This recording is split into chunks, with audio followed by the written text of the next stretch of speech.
Video mga kababayan ni Pulong, oh. Nakakatakot.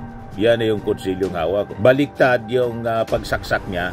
Inuunda yan ng saksak. Ini-intimidate man lang niya mga kababayan. Pero sabi ng isang abogado, ito, harap ito mga kababayan, yung kutsilyo dito. Ito yung sinasabi ni Banat Bay. Pakinggan po ninyo mga kababayan ang dipinsa niya. Isang kakilala, nasabi nga niya, nandun siya nung mga time. Dali lang po. Ang kwento daw sa akin yan. Sa akin, ito yung kinwento sa akin po ng isang kakilala.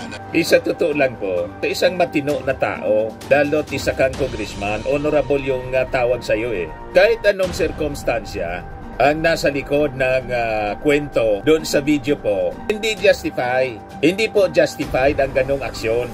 Yung gagamit ka ng violence at inaambahan mong saksakin yung nagbabagang mga balita at pagtalakay sa mga isyu ng lipunan. Bulsa! Opinyon, banat at paglalantad sa katotohanan. Bulsa! What you see is what you get. You decide. Joke time muna po mga kababayan bago natin pag-usapan yung mga mainit na topics. Padala ni Richard Baclayen, yung mister na kwentong OFW po ito. Yung mister nasa abroad, siyempre mangungumusta sa kanyang pamilya. Tinawagan ngayon yung kanyang misis. Sabi ng mister sa kanyang misis, "Kumusta kayo dyan sa Pinas, mahal?" Sabi ni misis, siyempre, "Maayos naman kami rito." So sabi ni Mister, "Kumusta yung investment natin sa piggery? Yung 10 niyang baboy, nagang 20 na ngayon. Magaling si Mrs. Yung sari-sari store natin anya, kumusta naman yung takbo?" Lumago na anya. Yung sari-sari store, malaki na, naging grocery na ngayon natin. Siyempre, tuwag-tuwa si Mister. Sabi ni Mister, kumusta naman yung 3 anak natin? Ano kalagayan nila?" Sabi ni Mrs., yung 3 anak natin, okay naman sila. In fact, nadagdagan pa. 4 na ngayon.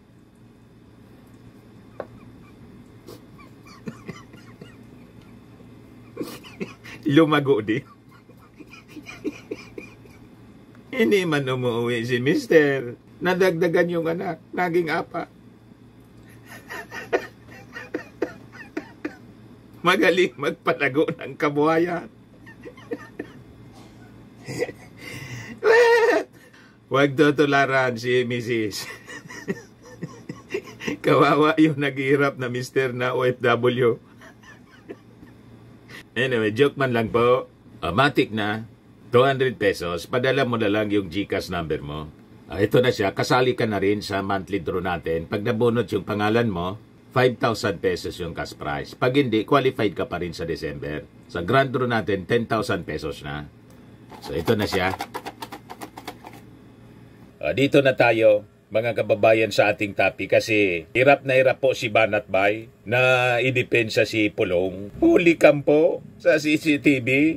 Di na justify mga kababayan ni Banat Bay yung aksyon ni Pulong. So, hindi man niya dinideny yung existence ng CCTV. Mahirap yun eh. Nakuha na po ng ating mga authorities ng CIDG yung copy. Kaya nga kumalat na yung CCTV video. Hindi magsisinungaling po ang recorded CCTV. Napakalakas na ebidensya yon mga kababayan. And in fact, sabi ng isang abogado, dapat nga hindi grave threats yung final na kaso at serious physical injuries, kundi attempted homicide or murder anya ang dapat na i-file na kaso.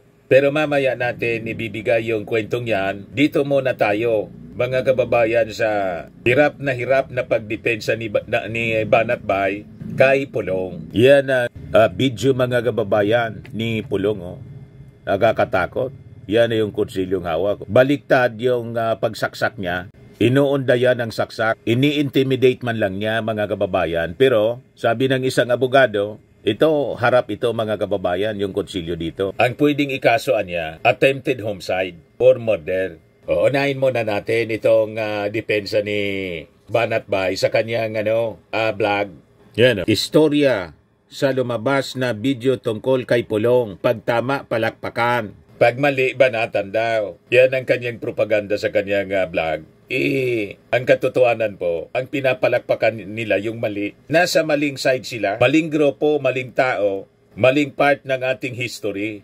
Paano mo papalakpakan ang mga gawain ng masasamang tao? Ito yung sinasabi ni Banat Bay. Pakinggan po ninyo mga kababayan ang dipinsa niya. Isang kakilala na sabi nga niya nandun siya nung mga time Dali na yun. lang po. Ang kwento daw sa akin yan, sa akin ito'y kinuwento sa akin po ng isang kakilala na sabi nga niya nandun siya nung mga time na yun. Ang kwento daw sa akin yan, meron daw inilalapit na mga babae sa kanya at pinaupo. Siyempre, bilang isang public figure, hindi mo naman pwede sungitan. Sige, okay lang, inom-inom tayo. Wala naman masamang uminom. Parang after daw, pag tagal-tagal, biglang siningil si Pulong. Naiini, parang something like that. Parang pinilit na, hindi, ano yan, mga PR yan, mga ano yan. Tapos, pinainom mo yan, so singilin kita, ganon.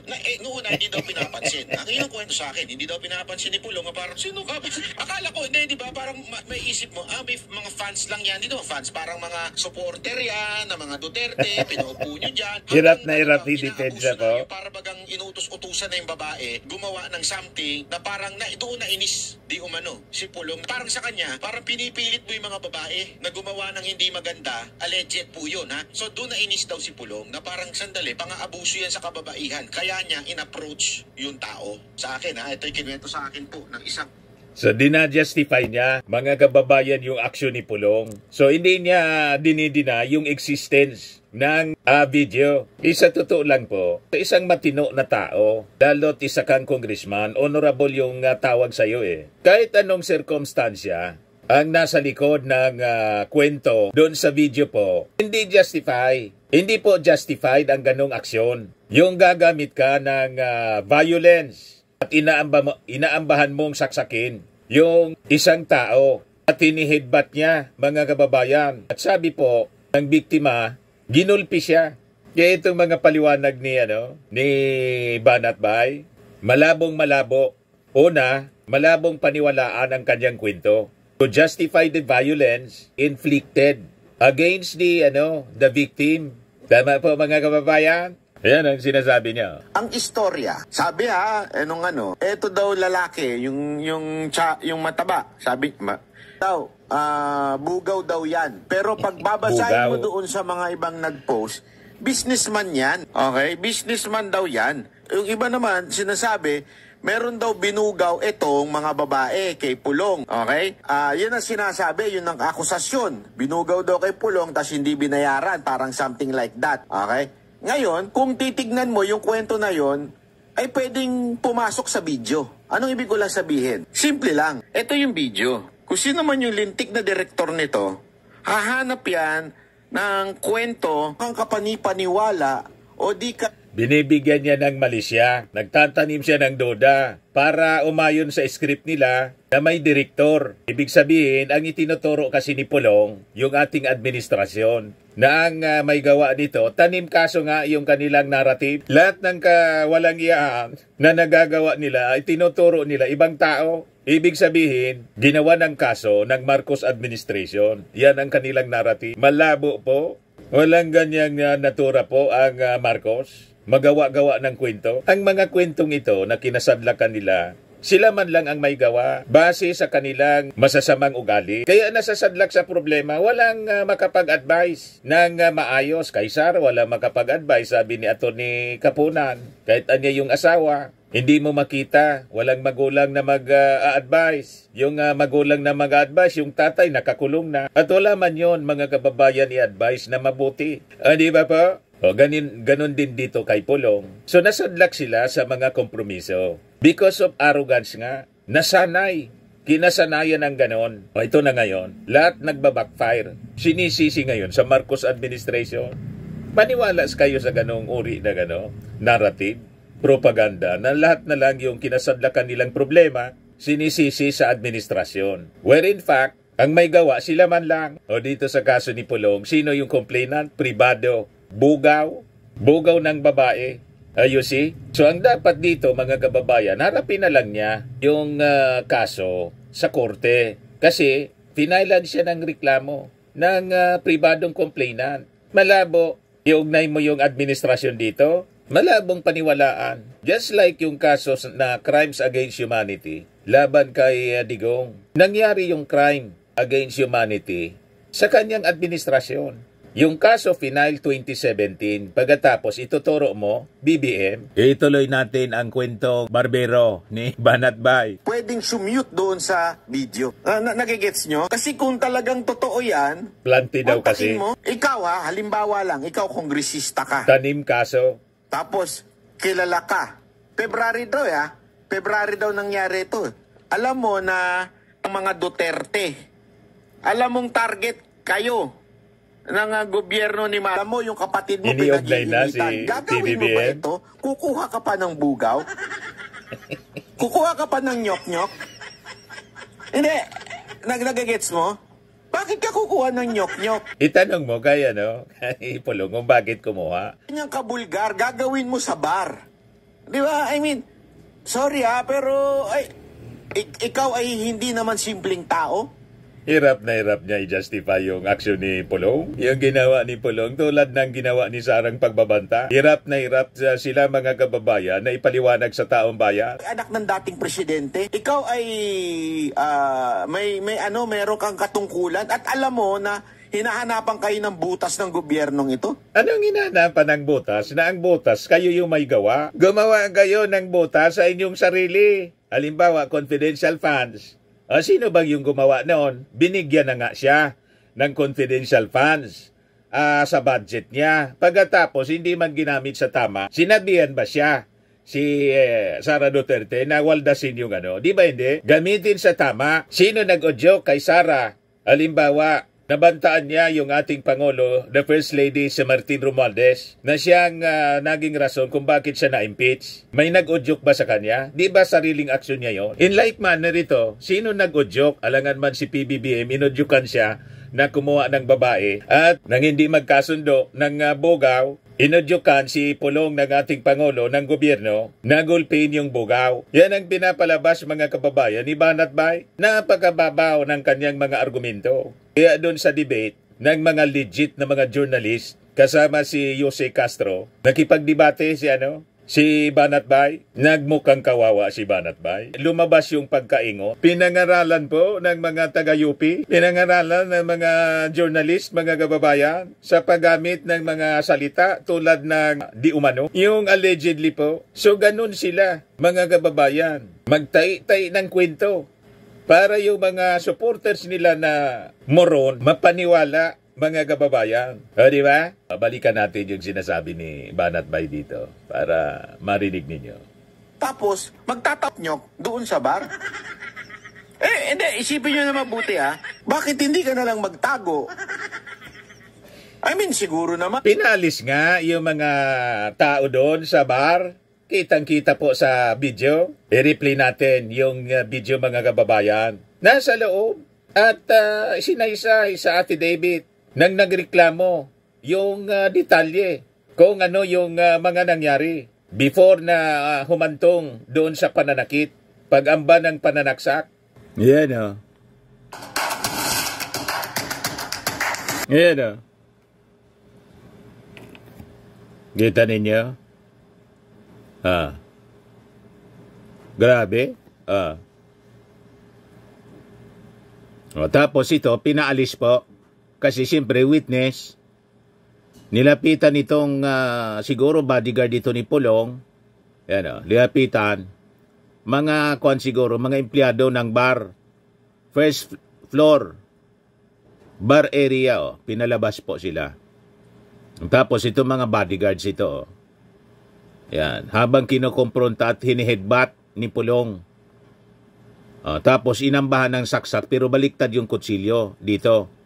Yan sigurado nagmamakaawa. Yan hiniheadbutt siya. Yan You see? Mga kababayan, napakalinaw. February 23 ito, nakat lang 2025. Sunday. Yan yan sinasaksak pero baliktad sa tagiliran.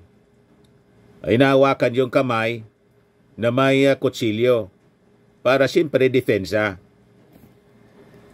So ang ganong aksyon mga kababayan, violent reaction or action, no amount of circumstances ang pwedeng i-justify. Ma-justify ang ganong aksyon ng isang honorable congressman.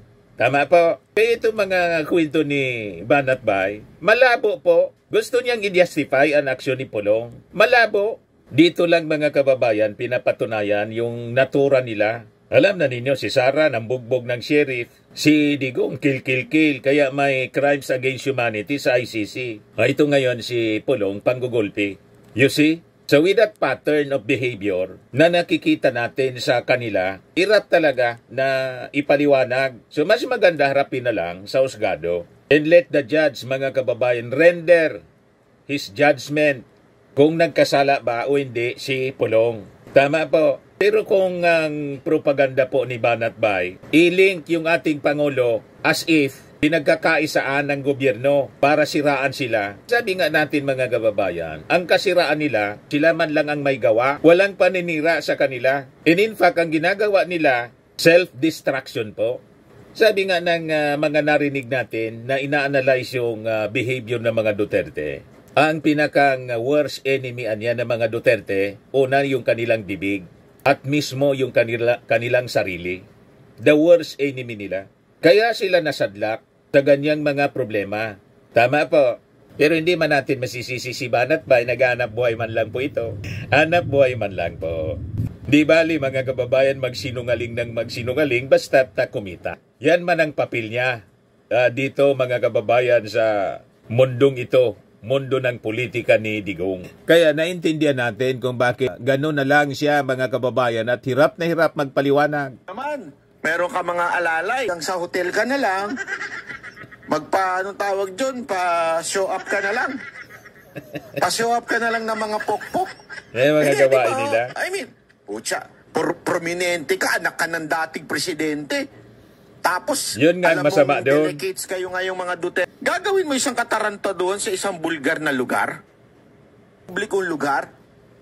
Diba? Sa loob nga yun, hindi man sa publiko. Para gawin yun?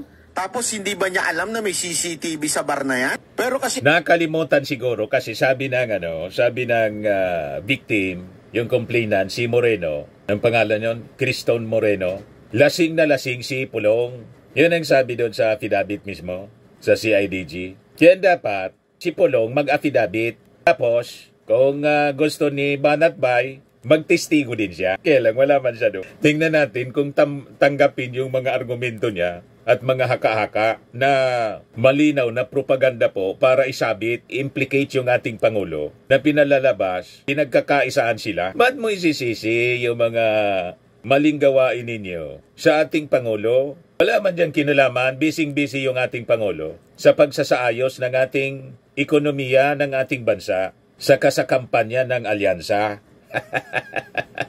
Tama pa? Anyway, ituloy natin yung mga argumento ni Banat Bay. alam ko yung may sa akin ang totoong kwento na nangyari diyan. Ang totoong kwento daw sa akin, ito'y kinuwento sa akin po ng isang kakilala niya, nandun siya nung mga time na yon. Daw sa akin yan, sigurado kasi nangulingan meron daw ito. inilalapit na mga babae sa kanya kwento. at pinaupo. Siyempre, bilang isang public figure, hindi mo naman pwedeng sungitan. No? Sige, okay lang, inom-inom tayo. Wala naman masamang uminom. Nagtatay-tay sila ng kwento para justify yung action. Tapos pinainom daw. Sige, order kayo nung gusto nyo. Kasi public official ka eh. Public person ka. Alam naman magsungit ka. Sige, inom kayo, ganyan.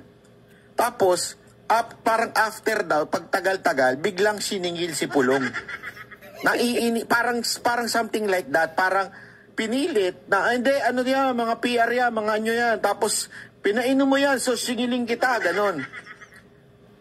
Binabaliktad yung pinapansin. Yun ang kwento sa akin. Hindi daw pinapansin ni Pulong, parang, sino ka ba? Ang maganda dyan, mag-affidavit din kayo. Si Pulong, siyempre, iimbestigahan kasi may formal complaint sa kanya. O di isulat ninyo sa affidavit.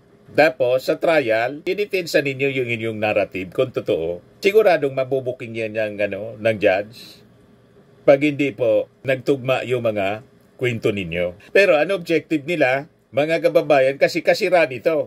Malamang maapektuhan, mga kababayan, yung kandidatura ni Pulong bilang re-electionist congressman. Kaya nga, yung sabi ni Pulong doon sa interview, nananawagan siya sa mga Dabawenyos, bahala na niya kayo. Yan ang sabi ni Pulong.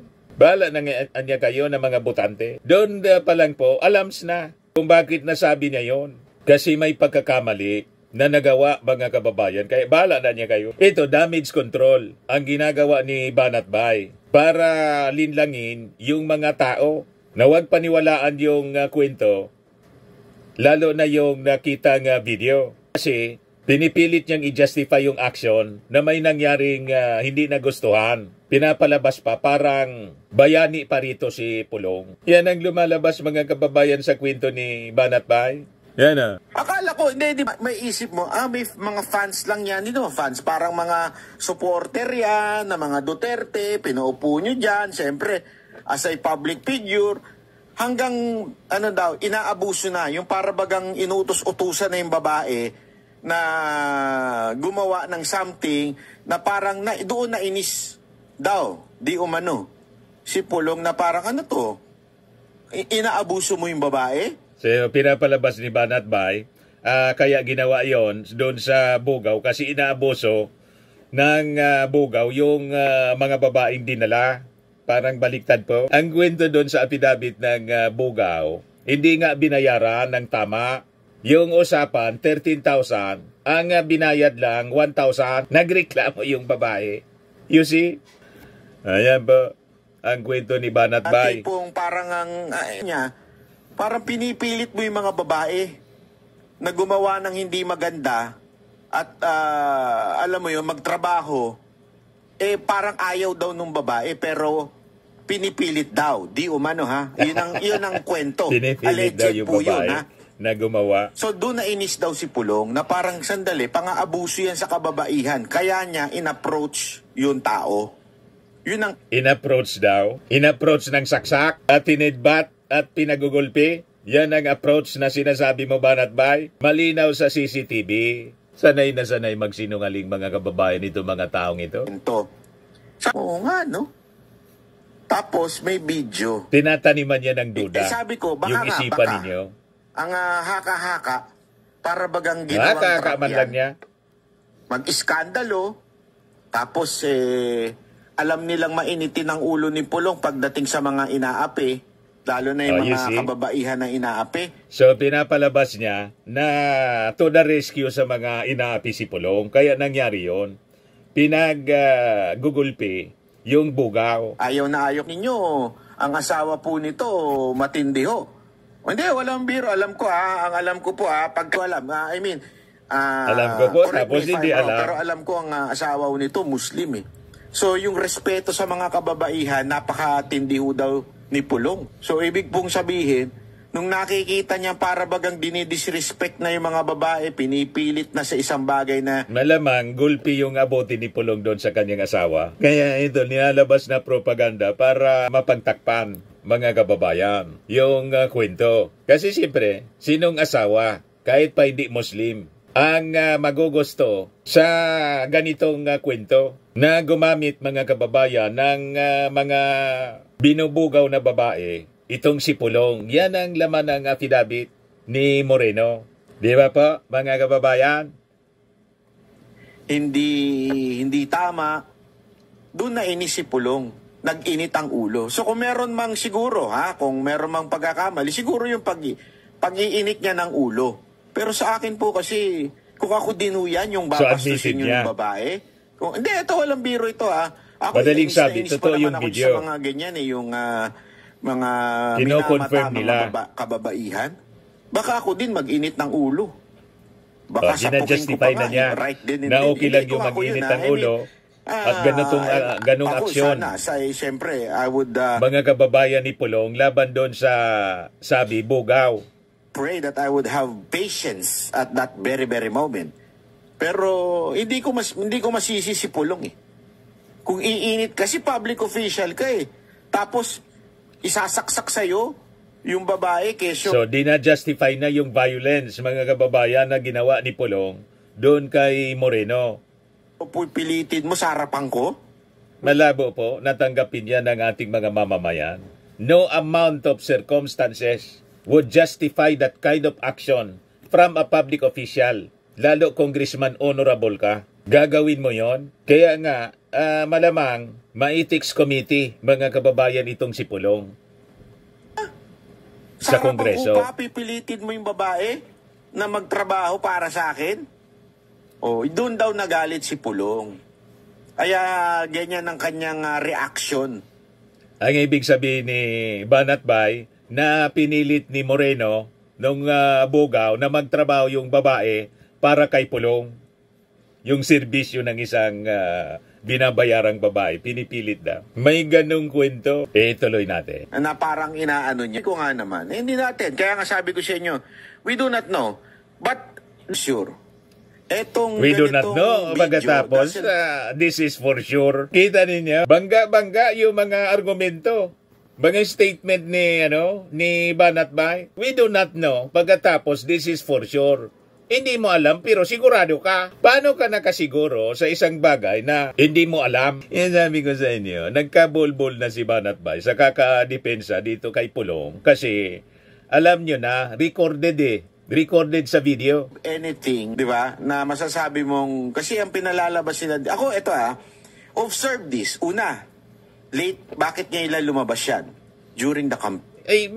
Malinaw naman po kung bakit late. Sinabi doon sa affidavit na nangyari ito February 23, 2025. Natakot daw siya eh. Kaya nga, pati yung medical certificate, hindi na siya nakapagpa-ospital. Kasi siyempre, susundan siya. Ma-influensya eh. Ngayon, ang ebidensya na nai-present na lang, yung CCTV video. You see? So that is normal. Kahit sino, magdadalawang isip. Ngayon, nagkalakas loob. Bakit? O di tanong ninyo kung bakit naglakas loob na lang siya na magreklamo pa rin. Siguro para tuldukan ang mga abuses na nangyayari dyan sa Davao involving yung pamilya. You see, baka yun ang motibo, hindi natin alam. Isa-isa-isay na lang yan. Mga kababayan, nung si Moreno, yung Bugaw, doon sa Husgado during the trial. So abangan na lang po natin. Pangalawa, tugman-tugma doon sa Oplan Horus. Yeah? Oplan Horus. Tandaan ninyo, lumabas yung Oplan Horus, bago yan. Yung Oplan Horus po na sinasabing may plano yung alyansa para siraan yung mga Duterte po. Fake pala yun. Mamaya ibigay ko po sa inyo itong binabanggit niyang Oplan Horus na nagreklamo mga kababayan mismo yung nakapirma doon sa alleged Oplan Horus. Pinailan po ng cyber libel case yung Manila Times. You see? Piniki po yung pirma ni Dalipe, Congressman Dalipe. Yan ang binabanggit dito sa Oplan Horus na binibigyang mali siya. So, lahat fake yung pinagagawa nila. Pangatlo, aside from that, very masyadong yung style na ganito, yung bigla na lang may mga ganyan lalabas, halatang may dinadivert na issue. Di ba? Meron pong iniiwasang issue. Ano kaya yun? Yung gold? Di umano na... Yung kwento na gold ni Harry Roque. Ibasang-basa na po yung papel ni Harry Roque. Another fake source of news. Fake news yung tungkol doon sa money laundering daw. Yung mga nagbabalita po, may connection sa China. At mga DDS pages po yung nagpapakalat. Malinaw na yung strategy nila tulad ng pagpakalat sa pulburon video fake. Lahat kapikian mga kababayan ang ginagawa nila. Ang patunayan ninyong fake, yung video ni Pulong, yung CCTV video, patunayan ninyong fake. Yan ang challenge sa inyo ngayon. Tama pa? O ngayon, doon tayo sa binanggit ni Banat Bay na Oplan Horus. Ano to? Ito yung pinapakalat nila na tungkol sa Oplan Horus. Hashtag Oplan Horus, si Congressman Paulo Pulong Duterte. Pangunang salita po, ito'y fake po ito. Baka paniwalaan ninyo. Pinipresent ko sa inyo yung fake document na ginagamit nila ngayon sa propaganda para siraan yung administrasyon. Ginamit pa yung alyansa ng Bagong Pilipinas, Mid-election final campaigns sprint action plan. Lakas CMD meeting Tuesday, April 22, 2025. Yan yung schedule ng meeting. Pagkatapos, ito yung sinasabing Oplan Horos. As the leader of Alyansa para sa Bagong Pilipinas, PBBM continues to be attacked and smeared by Duterte's evil forces. His kindness and tolerance should not be exploited by the opponents, and his reign shall defend by every beneficiary of the Alyansa. According to the President's instructions, Lakas CMD will continue to advance the Oplan Horos as a staunch ally to maintain the Alyansa's advantage post-midterm election. What we have accomplished, sabi dito, sa fake document na pinakalat nila. 1 year after the Oplan Horos formulated, the Alyansa has made encouraging progress. We have greatly weakened Duterte's evil force, according to the Oplan Horos. With the optimistic midterm election situation, we are confident that Dots will not be able to challenge the PBBM's leadership before 2028. We have accomplished how to defend. 1. Set up a core campaign team. 2. Include SP Martin, President Tamayo, Congressman Toby Chanco, and Congressman AG, etc. Ano pa daw? Sabi rito, align with more parties, ensure the centrality of PFP, while aligned with Lakas in UP, Nacionalista, and NPC, etc. Number 3, endorse BIP candidates Kong Erwin Tolfo, Senator Ping Lacson, Senator Manny Pacquiao, Senator Bong Revilla, Senator Lito Lapid, Mayor Abby Binay, etc. Number 4, raise campaign funds. Kong Saldico prepared 8 billion pesos budget to cover rallies and logistics as well as cash in propaganda fees. Number 5, use policy tools like exemption of rice tariffs and improvement of uniform personnel's remuneration packages. Number 6, information campaign, reactive social network established during 2022 national election and absorb more SOCMED influencers.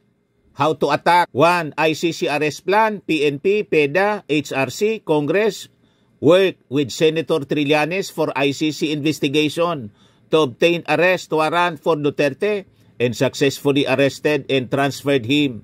2. Domestic investigation, the House DOJ, NBI, COA, AMLAC's ongoing investigation on drug war and CF cases, confidential cases, fund cases. Number 3, launch impeachment. The House launched and passed the impeachment complaint against Sara in the support of soft budget, AIX, AKAP, TUPAD. Number 4, weaken the Dots Alliance.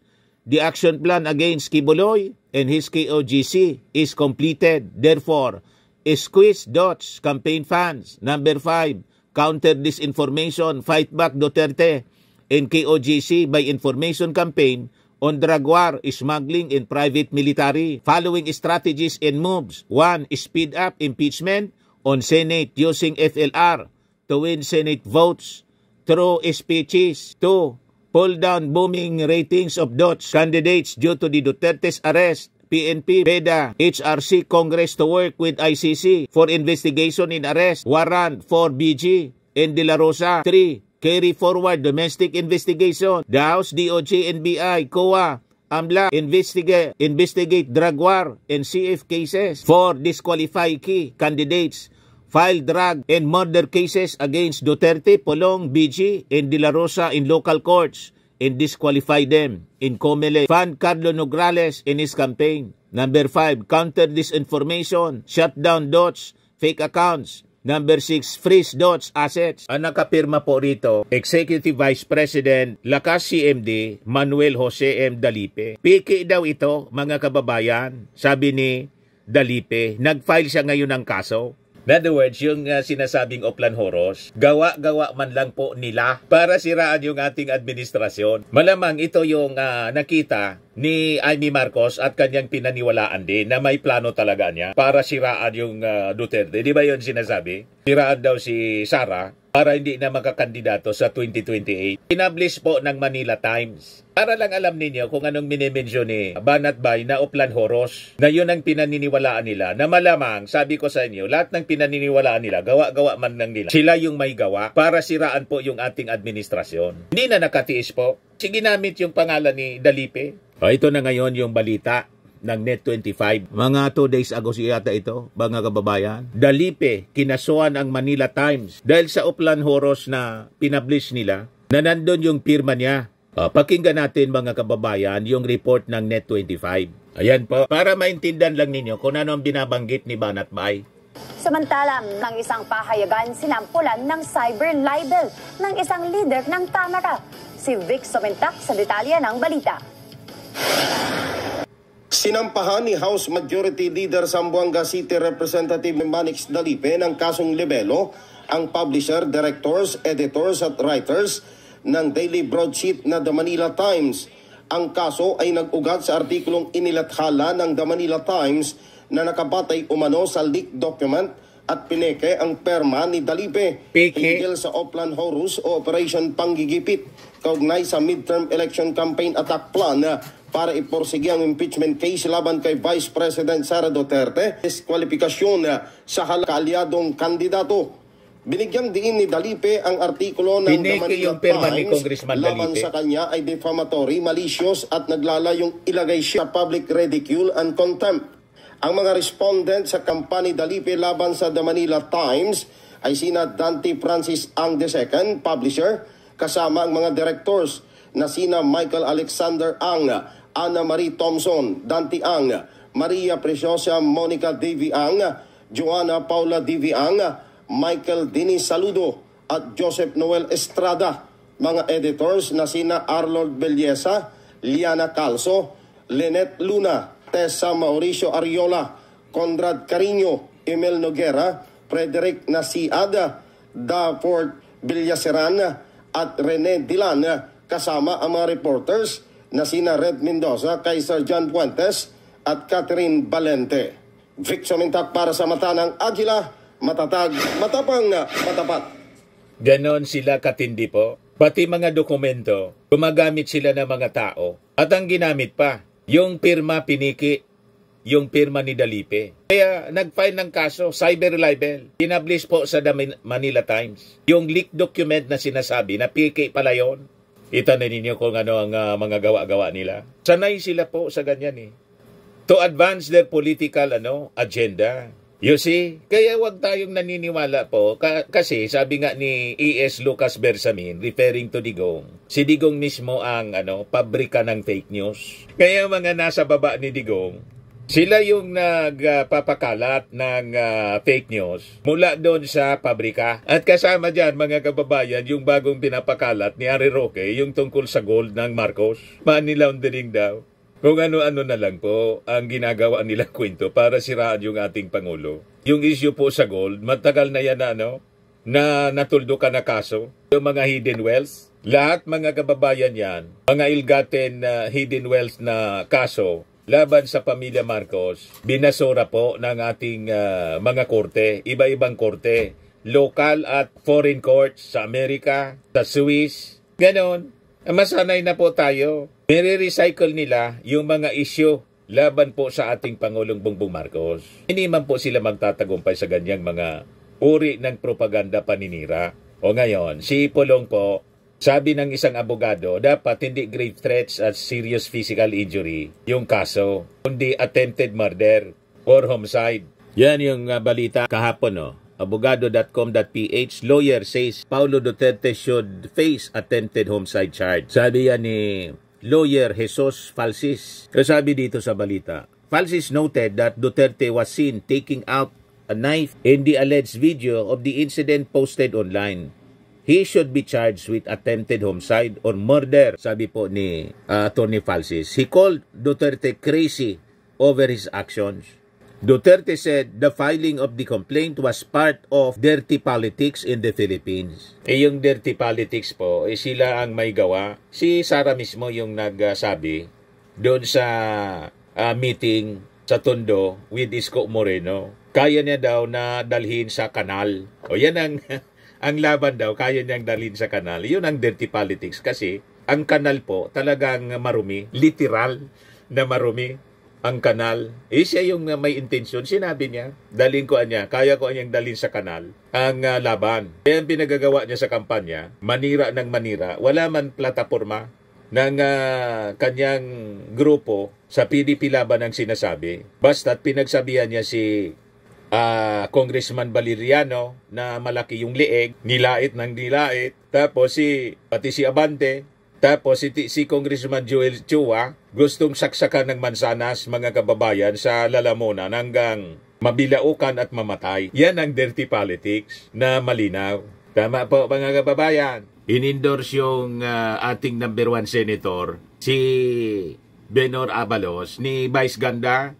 Huwag natin kakalimutan po, ipasok natin sa Magic 12. I-number 1 natin si Benhur Abalos. Kasi po si Benhur Abalos, siya yung pinakang qualified na dapat maging senador. Malawak yung kanyang karanasan. Hindi lang siya mga kababayan abogado na magaling, naging mayor siya, naging congressman, naging MMDA chairman at naging DILG secretary. Ganon kalawak yung naging karanasan sa public service ni Abalos. Ngayon, in-endorse na din ni Vice Ganda. Ayan pa.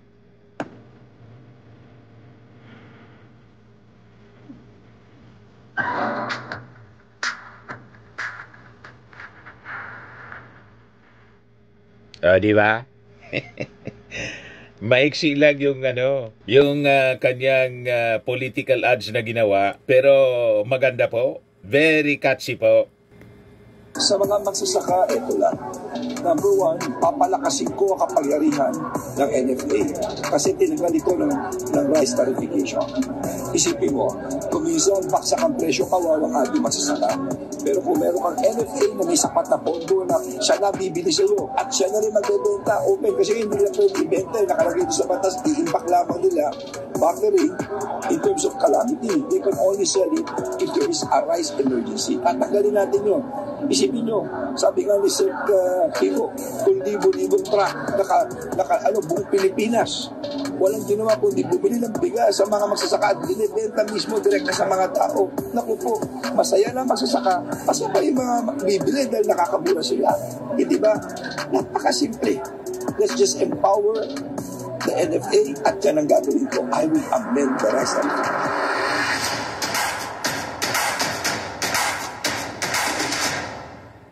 I-amend po ni Ben Abalos yung rice tarification law ni Cynthia Villar. By the way pala, sa latest na Alyansa rally sa Batangas, hindi na binanggit ng ating Pangulong Bongbong Marcos, hindi na in-endorse si Camille.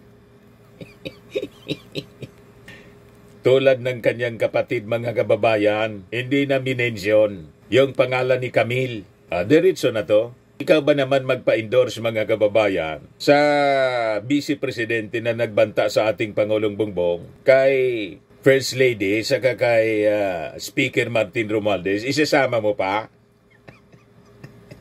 Tapos laking problema pa ng company na pag-aari ng kanyang kapatid yung Prime Water, laking perwisyo sa ating mga mamamayang Filipino. Kaya pinag-utos na ng ating Pangulo yung investigasyon. Biglang nag-react si Sara. Pinopolitika daw ang gustong mangyari ni Sara. Dahil kaalyado, kahit bulok yung serbisyo, wag lang aksyonan ng ating gobyerno.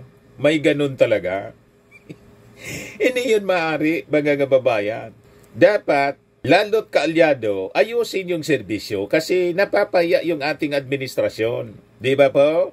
Kaya bala na kayo. 10 na lang yung kinikeri na kandidato sa pagkasenador, hanap na lang kayo ng ipi-fill up na 2 kandidato, replacement ni Camille saka ni Amy Marcos. Kung ako sa inyo, iboto na lang natin. Boti pa si Kiko at saka si Bam Aquino na lang. sigurado ang conviction. Di ba? At may chance sila na makapasok. At ang napaka-importante, yung conviction po. para matapos na matuldukan natin yung perwisyo dito sa ating bansa. Tama pa? Pero i-number 1 natin po, Benor Abalos. Andito po ang Liga ng mga Barangay para sumuporta sa inyo. Nandito na po kami sa likod ninyo, Senator Benhar Abalos. Ang kuryente natin ay pangalawa sa pinakamahal sa buong Asia. 20 years ago, pinindigan ko ito.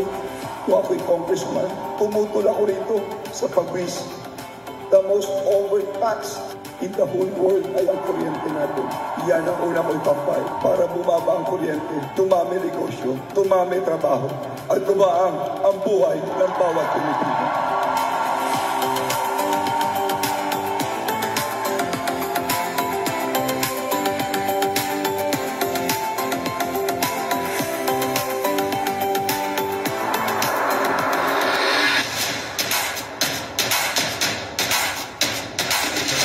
Firmax Firming and Lifting Cream, pinapahid po sa mga pulses in affected area. Mainam po sa paninigas ng mga kaso-kasuan.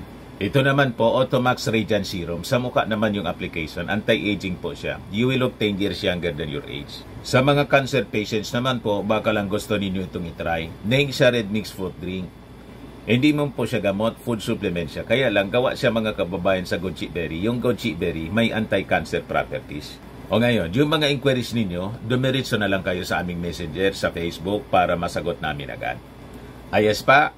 Ayos na ayos niya, Mr. Maravilla. At sa mga naghanap po ng malinis and spacious fitness gym, pumunta lang po kayo sa aming Colossal Fitness Gym. May Grab ka rental din po kami. Ito naman po yung bago naming product na binibenta online. Eye Glow Serum, whitening po siya. Tingnan ninyo yung epekto sa aking anak na architect before and now. Yung mga inquiries po ninyo, dumiretso na lang kayo sa kanyang Facebook account, Riz Maravillas.